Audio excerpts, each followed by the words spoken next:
During my time in TEM class, I learned several things. I learned about some industry leaders in my field. I learned about professional organizations I could join, such as IEEE, and that they also host conventions that I might be able to attend in the future. I learned about the emergence and importance of AI and how it's being integrated into many fields, not just my own. So that gave me a heads up on something I need to familiarize myself with and learn the inner workings, learn how to code and program and work with it, because if I want to stay relevant, it's going to be necessary. And I also learned what the most efficient social media platform for me is going to be to use to network with people. And for that, I chose LinkedIn. I just feel it's the most professional. Plus, you can earn certificates on there through the LinkedIn Learning. So overall, those are a few of the things that I learned this month during TEM. I learned a few things this month during my exploration throughout my industry. Number one that stands out is it's going to be a lot of hard work. There are a lot of components to computer science. There's a lot of programming languages I'm going to have to learn. So overall, I learned that it's just going to take a lot of effort and a lot of hard work to succeed in my field and be as successful as I want to.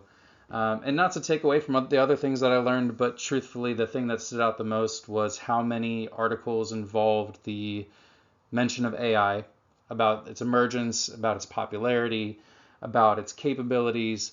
And it really seemed that every article I read had some sort of reference towards AI, towards learning it. And in order to stay relevant in the industry, there's a big shift going towards people working with AI. So that's one thing that really stood out to me that I'm going to be digging into a lot over the course of my time here, and then obviously continuing after I graduate. So, not to take away from the other things I learned, but AI did stand out the most about how it's going to fit into my future and how if I want to have a future in computer science, I'm going to need to learn how to work with AI. Going forward, I plan to apply the use of networking.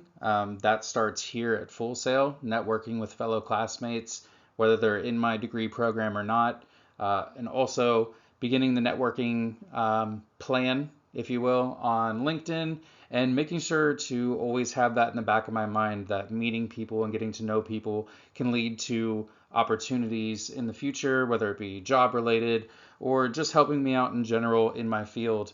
And another concept I learned, if you will, is just how much work like this class has pushed me to do research in. So constantly researching your field, staying up to date, learning everything you can about your field is an ongoing process. So that's another thing that I'm going to heavily apply is making sure I stay current on everything that's happening so that I'm in the know and I can stay relevant in my field. If I could give advice to the upcoming TEM classes, one thing I would say is definitely check the rubric. Just because you see the minimum requirements in the beginning page, if you will, that doesn't mean that that's all they're looking for. If you're looking to get 100% or an A, make sure you check the rubric. Make sure you do the extra things to make your presentations a little nicer. Make sure you add some flair, some personal touch to them. I would also let them know to be prepared to do research, like a lot of research.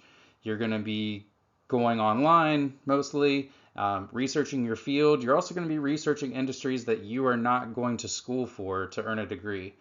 So be prepared to actually read, absorb, and learn some of the material that you're going to be reading. And then lastly, just make sure to speak with your classmates. Have fun on the discussion board. Make sure you're communicating with each other. There's a lot of smart people in these classes you can learn a lot from. You can build relationships. And as you'll find out, you're going to be asked to network and create a networking plan anyway. So you might as well start week one talking to all these students and getting to know them.